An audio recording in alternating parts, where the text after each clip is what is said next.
ചെറുനാരങ്ങ ഉലുവ ചേർത്തത്. മൂത്തുപഴുത്ത ചെറുനാരങ്ങ എണ്ണയിൽ വാട്ടുക. ഓരോ നാരങ്ങയും 4 കീറി പിന്നീട് ഉലുവയും അരറാത്തൽ മുളകും വെവ്വേറെ വറുത്ത് പൊടിച്ചതും അരനാഴിക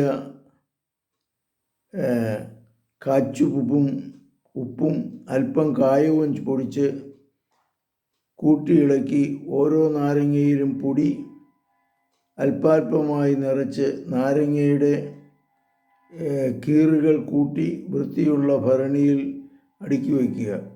ഇടയ്ക്കിടയ്ക്ക് ഈ പൊടിയും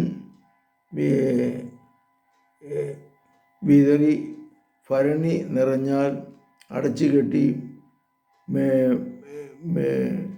മെഴുകിയിട്ട് ഭദ്രമായി സൂക്ഷിച്ചു വയ്ക്കുക. 15 ദിവസം കഴിഞ്ഞ് ഉപയോഗിക്കുക.